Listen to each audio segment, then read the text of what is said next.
Fala, galera do Meteoro Brasil, vamos falar bastante a respeito do sequestro do presidente Nicolás Maduro, o futuro da Venezuela e sobre outros assuntos, com provavelmente o jornalista mais bem informado desse assunto aqui no Meteoro Repórter.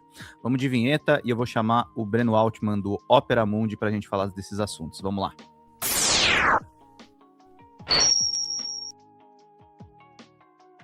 Queria agradecer muito a presença do fundador do Opera Mundi, Breno Altman. A gente está acompanhando com apreensão o noticiário.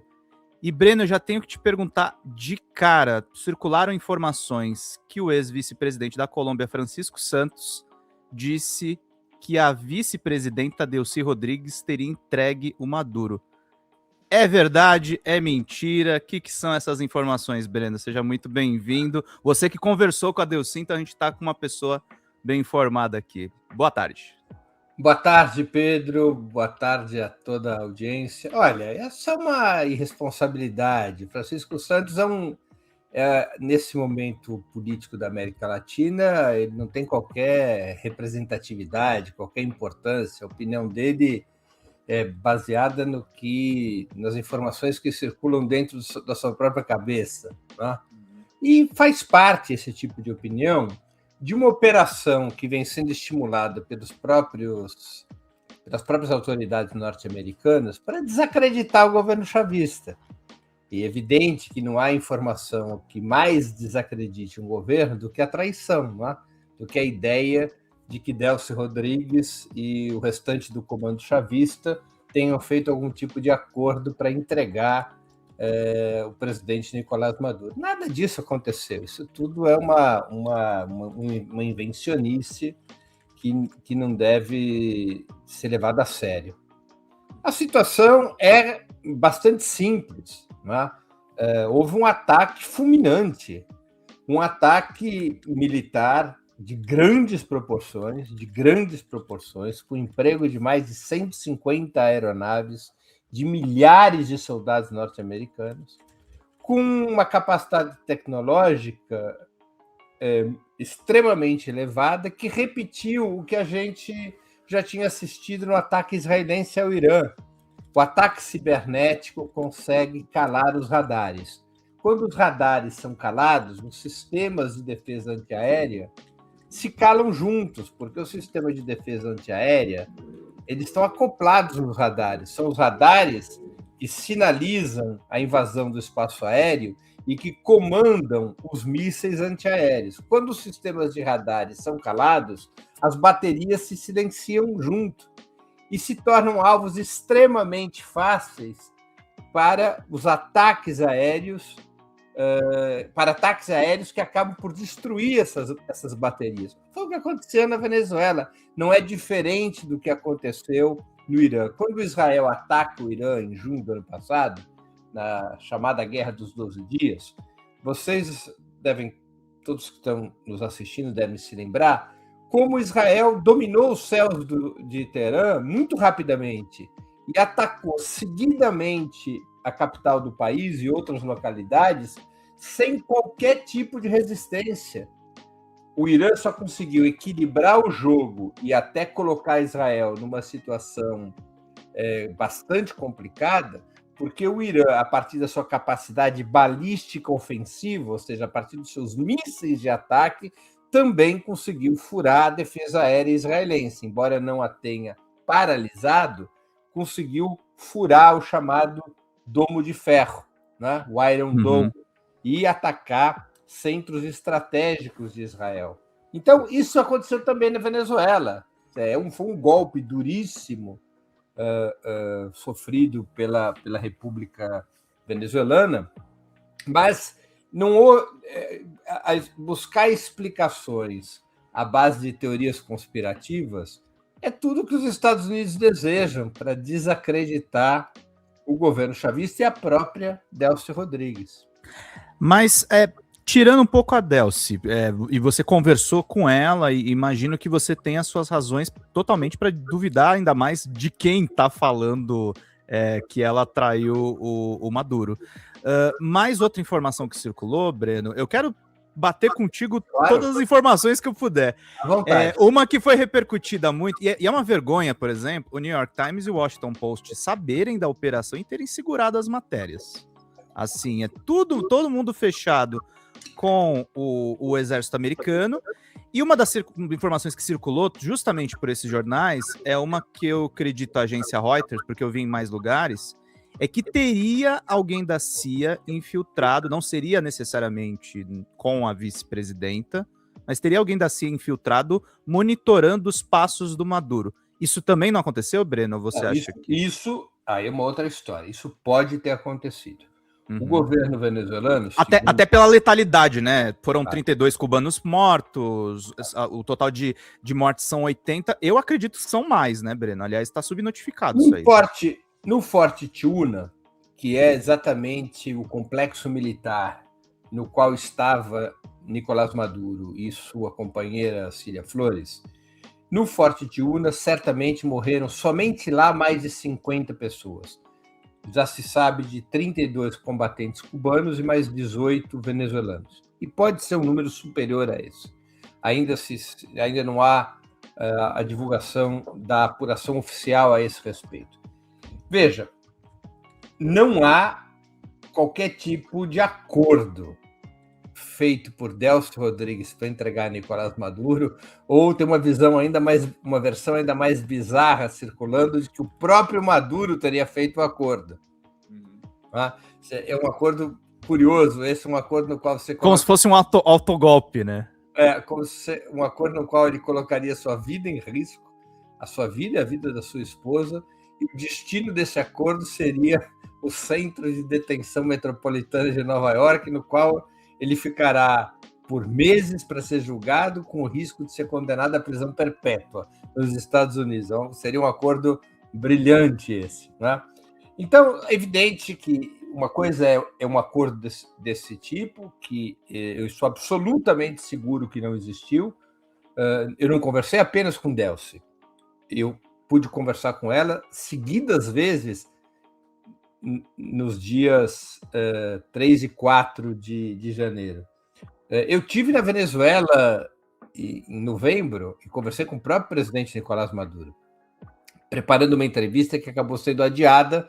Eu iria para a Venezuela agora no dia 3, veja que ironia, para tirar uma semana de férias e em seguida entrevistar o presidente Nicolás Maduro.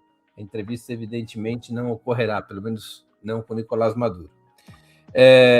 E nessas conversas, não só com Delcy e com Nicolás Maduro, mas também com outras autoridades e jornalistas que estão acostumados a cobrir a vida política da Venezuela, são claros em refutar qualquer possibilidade de acordo. Não houve nenhum tipo de acordo. Agora, infiltração e traição individual, aí é uma outra história. Pode ser que sim.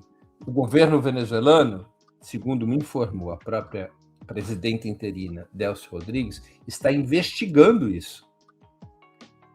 Ainda não há conclusões sobre quem seria ou quem seriam os infiltrados, mas aí sim você tem uma hipótese real de que possa ter havido infiltrações ou traições por suborno no círculo de segurança do presidente Nicolás Maduro. Aí sim pode ter havido algum tipo de infiltração.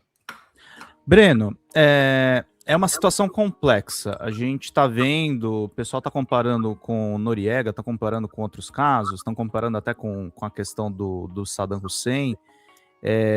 A gente tem uma invasão feita pela Delta Force, o sequestro do presidente. O que você vislumbra? Você que é um especialista, entrevistou Nicolás Maduro, assistia a sua entrevista, inclusive no momento em que a Venezuela parecia também... tá vergonhosa, inclusive, a cobertura da Globo. Eu resolvi me martirizar e assistir o Jornal Nacional e o Fantástico. É um press release dos Estados Unidos, assim, chega a ser um negócio patético. Reprodução do Departamento de Estado, a Globo que se diz antitrumpista, né? Que é impressionante, assim, o quanto eles estão agressivos com a Venezuela. O que você espera que vai acontecer? Esse julgamento vai ser uma fraude, né? Certamente. Aliás, o próprio Departamento de Justiça já vai reconhecendo que é uma fraude. nas últimas horas, a acusação foi mudada. Nicolás Maduro tinha um mandato de captura com base em supostamente ser o chefe do cartel de Los Soles. Agora, na denúncia que está sendo formulada, e cujo processo será iniciado no dia 17 de março, ele sofreu por hora uma audiência de custódia, nessa denúncia já não aparece essa acusação de que ele tenha sido o chefe do cartel de Los Soles. O cartel de Los Soles simplesmente some da acusação, até porque ele não existe. Né? É evidente que é uma fraude. Isso aqui não há nenhuma dúvida. Vai ser daqueles julgamentos que entrarão para a história, como tantos outros, construído à base de mentiras e controles. Isso não tenho nenhuma dúvida. Né? É um mensalão ou uma operação Lava Jato em escala ampliadíssima. Né? Em escala ampliadíssima. Né? Agora, é uma situação, do ponto de vista da Venezuela, uma situação muito difícil. A Venezuela sofre um cerco econômico há mais de 10 anos, desde 2014, um cerco econômico violento, e um cerco militar desde setembro, com uma escalada de ataques norte-americanos, que começou com o afundamento de embarcações e depois passou para o bloqueio aéreo e naval e, finalmente, com o sequestro de Nicolás Maduro. Né? Há uma pressão imensa sobre a Venezuela. O próprio Trump já disse que, se a presidenta interina Delcy Rodrigues não acatar as exigências norte-americanas, que o futuro que lhe aguarda será ainda pior que o de Nicolás Maduro. Então, essa é uma situação, há uma ofensiva dos Estados Unidos brutal contra a Venezuela, ilegal, que rompe com o direito internacional, e cujo objetivo, anunciado pelo próprio governo norte-americano, pelo próprio presidente Donald Trump, é tomar de assalto a América Latina. O ataque contra a Venezuela, porque a Venezuela é um destacamento da América Latina, o Estado latino-americano mais autônomo e soberano em relação a Washington. Não é? Há mais de 5 anos você tem na Venezuela um governo contra-hegemônico, um governo anti-imperialista, o que não ocorre nos demais países da América do Sul. Então, nem aqui. Venezuela, claro, nem aqui. É contra a Venezuela o ataque principal. Porque a Venezuela precisa ser derrotada, o governo venezuelano precisa ser derrotado, a Revolução Bolivariana precisa ser derrotada, para que a estratégia de controle da América Latina ela possa seguir seu curso. Aquela estratégia que o Donald Trump chamou de doutrina Monroe, que é a velha doutrina Monroe radicalizada. A doutrina Monroe, fixada pelo então presidente estadunidense James Monroe, que determinava que todo o continente americano deveria estar sob a hegemonia dos Estados Unidos. Donald Trump radicalizou, recuperou e radicalizou essa doutrina, e numa blog, durante uma entrevista, disse que deveria ser chamada doutrina Monroe, porque o nome dele deveria estar fundido ao de James Monroe na formulação dessa política. Então, ele deseja ter na América Latina governos fantoches, governos vassalos. Ele deseja fazer de toda a América Latina um protetorado norte-americano, para poder colocar as mãos no petróleo, nas terras raras, nos minerais em geral, no mercado latino-americano. Essa é a lógica, né? Uma lógica imperialista, uma lógica neocolonial explícita, dessa vez explícita. Se há uma vantagem em termos Donald Trump no governo norte-americano, é que ele não esconde suas intenções, ele não tem verniz, ele diz o que pensa, né? Ele anuncia os seus objetivos. E a Venezuela está numa situação de enorme pressão, e tem que tomar uma decisão. Combater ou negociar? E aí eu te pergunto, além da Venezuela, China faz um posicionamento mais contundente pedindo liberdade a Maduro. A Rússia tem um posicionamento mais difuso. Como é que você vê os atores globais se posicionando? Tem gente que está mais pessimista, tem também algumas surpresas que a gente coloca. O presidente Lula teve uma reação tímida, ao meu ver, mas que foi seguida por algumas pessoas. Como é que você vê essa repercussão Olha, pelo mundo? em termos diplomáticos, tanto a China quanto a Rússia foram bastante agressivas na reunião do Conselho de Segurança da ONU. Eu até tenho uma impressão diferente da sua. Eu acho a Rússia mais incisiva do que a China. Pelo Entendi, menos no que diz respeito à reunião do Conselho de Segurança. A entendi. intervenção do embaixador russo, ela foi muito incisiva. Uhum, Agora, China e Rússia, elas não são potências globais. É isso que nós temos que compreender. A China uhum, e a Rússia não são a União Soviética. A uhum. única potência global do planeta são os Ca- Estados Unidos. Eles são uma potência global decadente? Sim, eles são uma potência global decadente. Mas são globais. Mas eles são uma potência global. A China e a Rússia são potências globais? Não. A China e a Rússia são potências regionais. A China com um espectro mais amplo do que a Rússia, em termos de influência. Mas a Uhum, influência que a China exerce hoje no mundo, crescente, é uma influência econômica, porque a China, o desenvolvimento chinês, ele é muito mais próspero do que o desenvolvimento do capitalismo, em especial do que o desenvolvimento dos Estados Unidos. uhum, Isso permite à China ter uma ampliação da sua influência econômica. Influência econômica é a mesma coisa que influência geopolítica? Não. Influência uhum, geopolítica, ao fim e ao cabo, é decidida pela sua capacidade militar. Quem não tem capacidade militar não tem influência geopolítica real. Basta capacidade militar? Não. Ela tem que estar casada com o desenvolvimento econômico. Qual foi o calcanhar de Aquiles da União Soviética? Ela tinha capacidade militar e foi perdendo capacidade econômica. sim. Não é? Qual é, que é exatamente a situação na qual se encontra os Estados Unidos. Os Estados Unidos Uhum, têm capacidade militar e está perdendo capacidade econômica em comparação com a China, por exemplo. Não é? Agora, o que define a sua influência geopolítica é a sua capacidade militar e sua capacidade de utilizar as armas em qualquer canto do planeta, direta ou indiretamente. Os Estados Unidos sempre tiveram uma capacidade militar mais molecularizada, mais espalhada que a da União Soviética. Mas a União Soviética tinha suficiente capacidade militar para ameaçar os Estados Unidos de retaliação em quase todos os continentes do planeta. Tinha maior debilidade na América Latina, mas depois da Revolução Cubana, essa debilidade foi parcialmente. passou até um vizinho dos Estados Unidos, né? Então, e a União Soviética, ela operava a disputa geopolítica a partir da sua capacidade militar. Não era só capacidade militar, como eu já disse, a União Soviética tinha capacidade econômica, tinha capacidade cultural e tinha uma enorme influência política através do movimento comunista internacional. Tá? A China e a Rússia não são isso, não cumprem esse papel. Quem achar que elas vão cumprir esse papel vai se frustrar.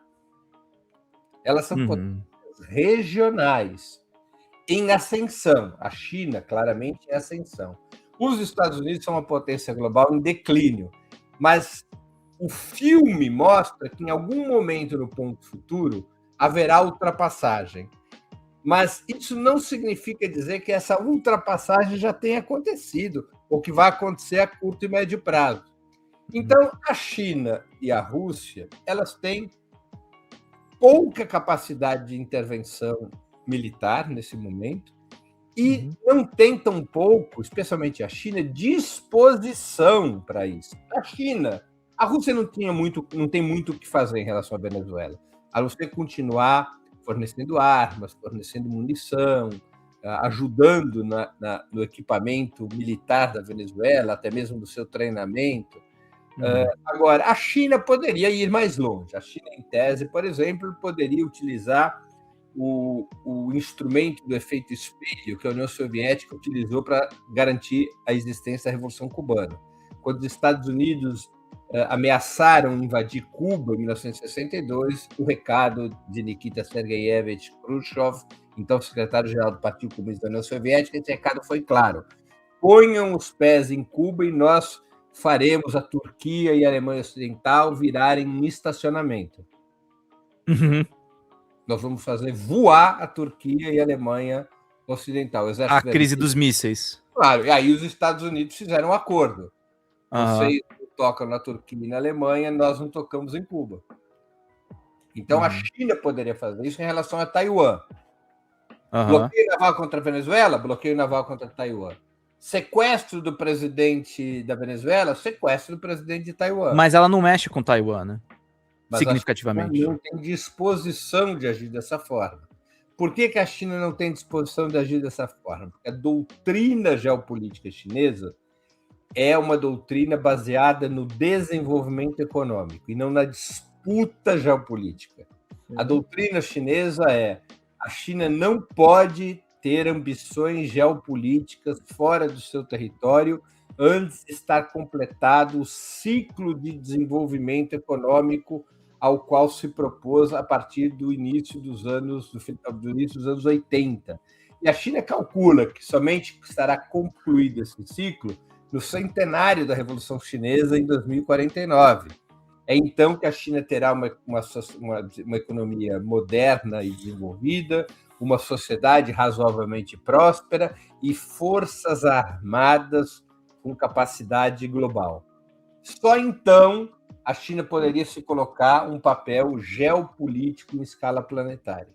Claro que os Estados Unidos estão ampliando sua ação de tal sorte a enfrentar a China antes que a China atinja esse grau de maturidade.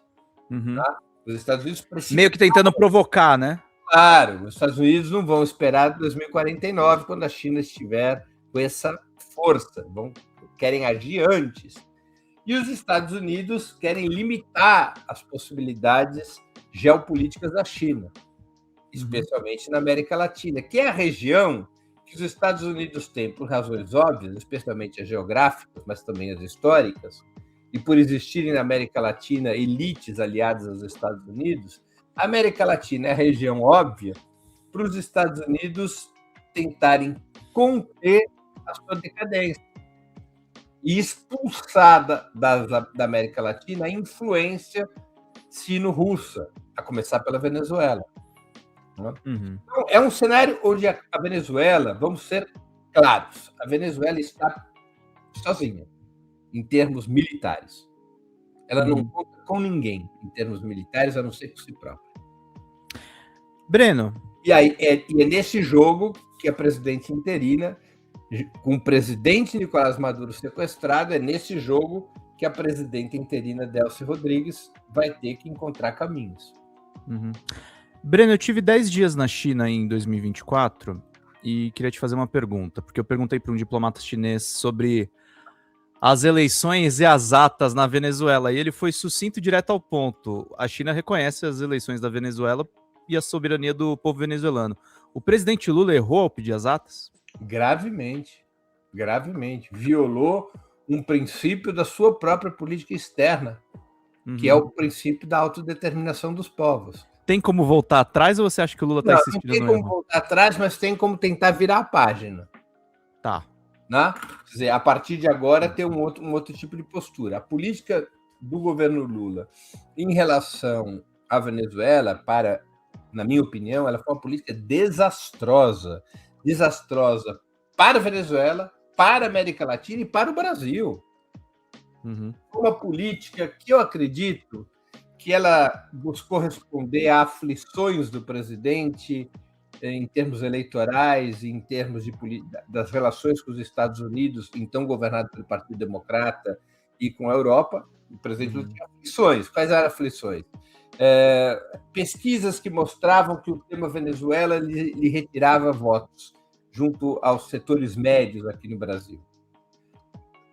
Receio das relações com a Europa e com os Estados Unidos ficarem muito prejudicados, porque nas 3 grandes questões internacionais, o Brasil, em 2, já tinha conflito, porque o Brasil teve uma postura pró-Palestina, ao contrário dos Estados Unidos e da Europa, e o Brasil teve uma política mais próxima à Rússia do que à Ucrânia, no conflito ali na Europa Oriental, também divergindo dos Estados Unidos e da Europa. Eu creio que o presidente Lula usou o caso venezuelano para ter algo em comum com a Europa e com os Estados Unidos. Evitar um afastamento completo em termos das grandes questões internacionais. Acho que no tema Venezuela, o presidente Lula contemporizou com os governos imperialistas da Europa e com os Estados Unidos, né? E provocou um desastre, porque o presidente Lula violou, retomo, o princípio da autodeterminação dos povos, porque quem é que decide se uma eleição é ou não legal e quem foi seu vitorioso? As instituições de cada país. Não existe no mundo um tribunal eleitoral internacional. E se cada país avocar para si o direito de reconhecer ou não resultados eleitorais, imagine o salseiro que está implantado. Imagine o salseiro. Não é? Então, a Corte Suprema da Venezuela decidiu que o vitorioso foi Nicolás Maduro, está decidido. Assim como quando o TSE decide que quem venceu foi Lula e não Bolsonaro, está decidido. Imagine se fosse presidente dos Estados Unidos em 2022, o senhor Donald Trump, e ele dissesse, não reconheço o resultado das eleições brasileiras. Quem ganhou não foi o Lula, foi o Bolsonaro. Poderia fazer isso? Claro. Seria aceitável que ele fizesse isso? Pois bem, não é exatamente o que fez o presidente brasileiro, entre outros? Então, isso foi um grave erro de princípio. E um erro prático também. Um erro prático porque, ao não reconhecer a vitória de Nicolás Maduro e ao vetar o ingresso da Venezuela no BRICS, o presidente Lula fez explodir a integração latino-americana e a liderança regional do Brasil. Porque qual é o eixo da integração latino-americana desde o início do século XXI? É a aliança estratégica entre Brasil e Venezuela, entre Lula e Chávez, depois entre Dilma e Chávez, depois entre Dilma e Maduro, depois entre Lula e Maduro. É a relação Brasil-Venezuela que permitiu criar a Unasul, que permitiu criar a União dos Povos Sul-Americanos, que permitiu a União das Nações Sul-Americanas, a Unasul, que permitiu criar a CELAC, né? A Confederação dos Estados Latino-Americanos e do Caribe, né? Primeira articulação latino-americana sem a presença dos Estados Unidos e do Canadá. Tá? Então, foi essa aliança estratégica que fez avançar a integração da América Latina nos primeiros anos do século XXI como um bloco contra-hegemônico.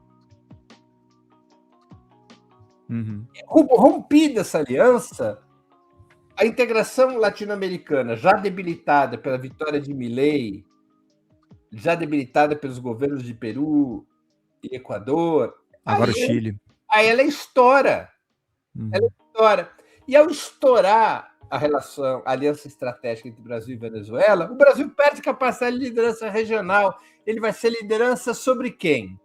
De um lado, você tem Milei e outros governos de direita, que não querem saber do presidente Lula. Do outro lado, você tem a Venezuela, com o qual o Brasil rompeu. Houve um processo de fragmentação que atrapalhou a liderança natural que o Brasil exerce na região. Um desastre. Eu vou te dizer, Pedro, é o maior erro deste governo Lula 3, e vou mais longe, é o maior erro, aos meus olhos, que o presidente Lula cometeu em toda a sua já longa trajetória. Para mim é inexplicável, ou pelo menos é injustificável esse erro, embora explicações a gente possa encontrar, como eu mesmo tentei aqui. Claro. Não, se apontou do mesmo jeito que eu não consigo entender como é que o governo Lula 13, não tô nem falando do 1 e do 2, botou 462 milhões na Globo, né? A gente nem entra muito nesse assunto, senão a gente começa a reclamar. E aí, se a gente falar em alguma coisa, vocês estão contra o governo. Não, o problema é grave, né? Então, agora há um novo cenário. porque a agressão imperialista contra a Venezuela coloca toda a região num novo cenário. E aí o presidente Lula e seu governo dão sinais de quererem reposicionar o Brasil. A nota do presidente Lula, não aquela nota conjunta assinada com Espanha, Colômbia, Uruguai... A do governo. A do governo Lula, que saiu nas redes do presidente Lula, para falar a verdade, ele é uma nota que condena, embora em termos adocicados, em termos moderados, ela condena a agressão imperialista, condena o que os Estados Unidos fizeram no dia 3 de janeiro contra a Venezuela. É um avanço em relação à política anterior. É um avanço em relação ao quase silêncio desses meses de cerco e bloqueio contra a Venezuela. Ainda que seja uma nota em que trata, por exemplo, o sequestro do presidente Nicolás Maduro como captura. A gente captura bandido, né? Captura foragido. Aquilo foi um sequestro. Não, e eu tenho falado para as pessoas, se fosse comprovado que o Maduro é um traficante de drogas, ele ainda é presidente da República. É um sequestro. É um sequestro. É um sequestro. Né? Então é um sequestro. E não tem isso, que agrava ainda mais a situação. É um sequestro covarde. Não tem pé nem cabeça isso aí. Claro, né? Então a nota, também na nota, você pode ler a nota do início ao fim, e é um crime sem criminoso, né? Não cita quem é o autor da agressão contra a Venezuela. Não cita os Estados Unidos. Se você estivesse em coma, Pedro, e despertasse às 11 horas da manhã do dia 3 e se informasse num primeiro momento pela nota do presidente Lula, você não saberia quem atacou a Venezuela. Só saberia que a Venezuela foi atacada, só isso. Exatamente. Então é uma nota ali, como dizia o velho Gregório Bezerra, antigo líder camponês e comunista lá de Pernambuco, é uma nota água de flor de laranjeira. Né? É ali aquela nota, aquela coisa meio insossa, mas em relação à política anterior, é um avanço. É um avanço. Né? E é bom que é um avanço que deve ser reconhecido. Um avanço que deve ser reconhecido porque ajuda a reposicionar o Brasil. O Brasil também demandou reunião de emergência da CELAC, o Brasil teve uma boa postura no Conselho de Segurança, uma postura melhor ainda na reunião da OEA, quando o embaixador brasileiro falou em sequestro, já não em captura. Tá? Então, há uma mudança. O Brasil é um transatlântico. Quando muda, não muda de uma hora para outra, como se fosse uma lancha, né? Muda devagarzinho. Mas há uma retificação da linha do governo brasileiro. Eu acho essa retificação positiva. Né?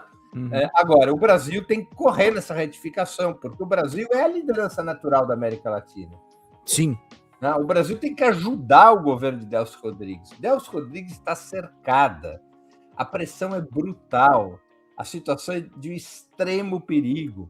A vulnerabilidade da Venezuela é imensa. Eu estou convencido que Delcy Rodrigues não terá outro caminho que não fazer concessões enormes aos Estados Unidos, ao menos para ganhar tempo, ao menos para esperar as eleições de novembro nos Estados Unidos. De midterm, sim. E uma eventual derrota dos republicanos para paralisar o governo de Donald Trump. Né? Mas eu não vejo outra saída para Delcy Rodrigues nesse momento. A menos que ela queira outro sequestro, outro ataque, uma tragédia, né? Não tem como. Claro, e veja, a questão central num processo revolucionário, como o da Venezuela, não é o petróleo, é o poder. Eu acho que Delcy Rodrigues vai ter que fazer negociações na área do petróleo, pesadamente, para sobreviver à Revolução Bolivariana e à própria República de 1811, porque ali a Venezuela está ameaçada de virar uma colônia. Explicitamente. Então, eu comparo com um episódio histórico, Pedro, que é o episódio da Revolução Russa e do Tratado de Brest-Litovsk. O que aconteceu? A Revolução Russa ocorre no meio da Primeira Guerra Mundial. Quando ocorre a Revolução Russa, a Alemanha está entrando no território, já tinha entrado no território russo e aproveita aquela crise toda que a Rússia vive em 1917 para entrar mais fundo praticamente tomando o que é hoje a Ucrânia, avançando pela Bielorrússia, avançando por uma série de territórios do antigo Império Russo. Uhum. E aí Lenin dá uma ordem ao seu governo. Temos que fazer um acordo para tirar a Rússia da guerra imediatamente. A Alemanha, percebendo a fragilidade russa, exige a entrega do que significava praticamente 40% do território da Rússia, do Império Russo, né? Toda a Ucrânia e outras cositas mais. Lenin deu ordem ao governo: cedam tudo. Para preservar a revolução, cedam tudo. Assinemos o Tratado de Brest-Litovsk com as exigências apresentadas pela Alemanha. Porque se nós não assinarmos, a Alemanha flagrará uma ofensiva diante da qual nós não temos como combater. Nós estamos exauridos, econômico e militarmente. E nossa promessa para o povo foi a paz. Não é aquela coisa da Revolução Russa? Paz, pão, terra e liberdade. Nossa promessa foi a paz. E os bolcheviques puderam fazer a revolução e derrubar o governo Kerensky em outubro, entre outras razões, porque o Kerensky não levou o país à paz, manteve a Rússia na guerra. E Lenin disse: vamos entregar os dedos, os anéis, os dedos, as mãos e os braços para salvar o que nos resta de corpo. E eu não tenho dúvidas de que o governo venezuelano, interinamente comandado por Delcy Rodrigues, terá que fazer algo parecido, ou não sobreviverá. Até para brigar, por exemplo, né, Breno, apesar de a gente saber que o julgamento é uma farsa, ela para manter a autenticidade desse governo, ela está tentando também salvar o Maduro, né? Evidentemente, a Delcy Rodrigues é extremamente leal ao presidente Nicolás Maduro. Eles são todos, Nicolás Maduro, Delcy Rodrigues, Jorge Rodrigues, os três, são todos egressos da mesma organização de esquerda dos anos 80, que tinha no pai de Delcy Rodrigues, também chamado Jorge Rodrigues, um dos seus fundadores. O pai de Delcy, Jorge Rodrigues, foi preso e assassinado em 1976 nos porões da Polícia Política de Caracas. Essa organização se chamava Liga Socialista. É uma organização que foi fundada durante a fase da luta guerrilheira na Venezuela nos anos 60 e 70.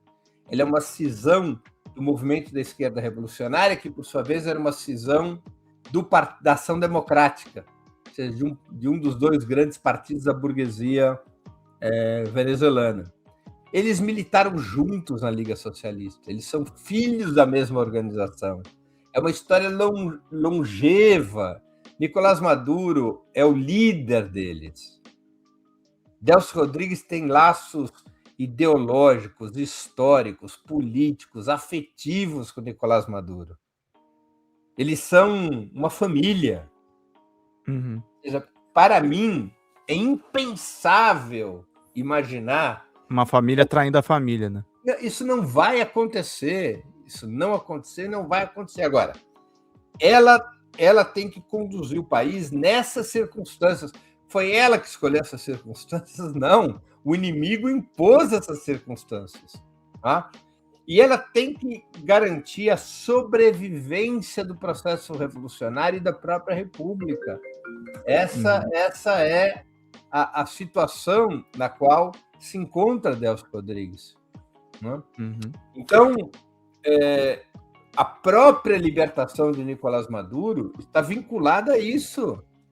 É somente no bojo de negociações com Donald Trump que se pode imaginar a libertação de Nicolás Maduro. Ou alguém acha que a Venezuela está em condições, ou alguma organização de esquerda estaria em condições de organizar um comando que vá a Nova York e extraia Nicolás Maduro e Cília Flores das masmorras nova-iorquinas, trazendo-os de volta à Venezuela. Pelo amor de Deus, sem fantasias.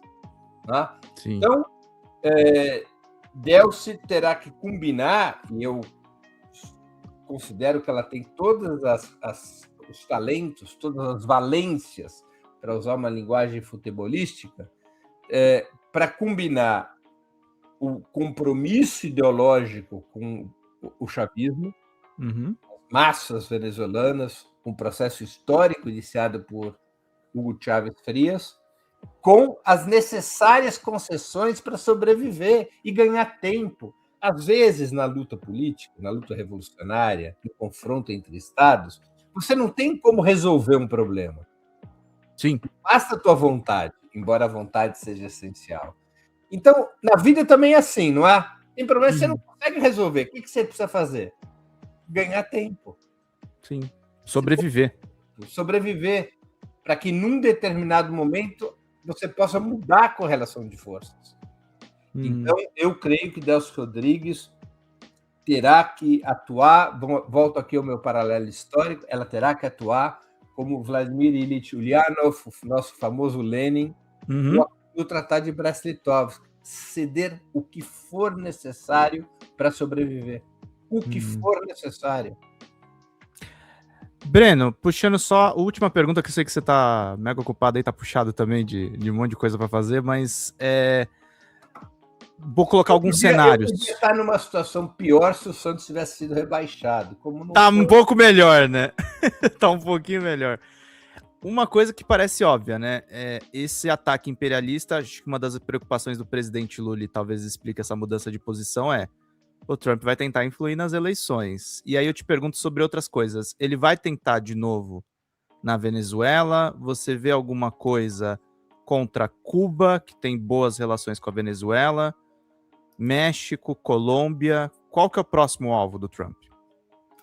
Groenlândia, que ele já falou que vai. Eu não acho provável algum ataque militar à Colômbia e a Cuba. Não vejo isso como provável. Eu acho que ele vai adotar medidas econômicas ainda piores contra Cuba, especialmente tentando impedir qualquer tipo de colaboração entre Venezuela e Cuba. Acho que ele vai escalar o tom contra Gustavo Petro, mas eu acho que a aposta dele em relação à Colômbia e Cuba é uma aposta processual, ou seja, a Colômbia tem eleições dia 31 de maio para presidente da República. Ele acha que o Petro vai ser derrotado. Ele vai apostar na derrota do Petro. E ele vai escalar o tom contra a Colômbia para passar uma mensagem para o eleitorado, que é uma mensagem do seguinte tipo: olha, se vocês elegerem novamente um presidente de esquerda, o candidato apoiado por Gustavo Petro é o Ivan Cepeda, se vocês elegerem um candidato de esquerda, o destino que aguarda, que os colombianos vão ter pela frente, é o mesmo da Venezuela. Né? Ele vai ser ameaçador para gerar pânico dentro da Colômbia e esse pânico ajudar um eventual candidato de direita. E olho, porque Ivan Cepeda está na frente em todas as pesquisas. E no caso de Cuba, eu acho que ele aposta na asfixia econômica. Acho que ele aposta na asfixia econômica. Agora, ele ganhou gosto por sangue. Ele México. com o próprio sucesso dele na operação na Venezuela. Eu acho que pode sair desse mapa que eu estou aqui traçando a ação dele. Eu não estou dizendo que é impraticável, impossível uma ação militar dele contra a Colômbia ou contra Cuba. Eu apenas acho que não é a aposta imediata. Tende a não ser a aposta imediata. Com o México, a mesma coisa. Ou seja, ele vai buscar pressionar ao máximo o México, mas não há no mapa, pelo menos um mapa visível, com alguma racionalidade, a possibilidade de um ataque militar ao México ou ao Brasil, por exemplo. Então, é melhor a gente descer à terra e tratar esses assuntos com realismo. Há uma ofensiva imperialista, só que a ofensiva imperialista não quer dizer o tempo todo uma ofensiva militar. Ele vai combinar instrumentos eleitorais, instrumentos econômicos e instrumentos militares, como aqueles empregados contra a Venezuela.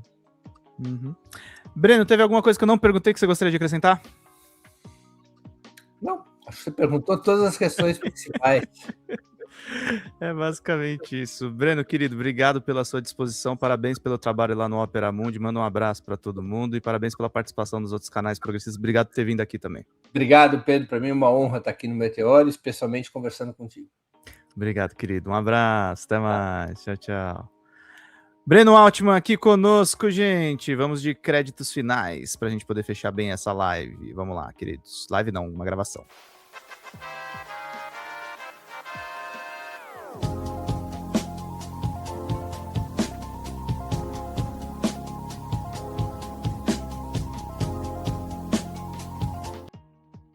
Vida longa e próspera, gente. Até mais. Tchau, tchau.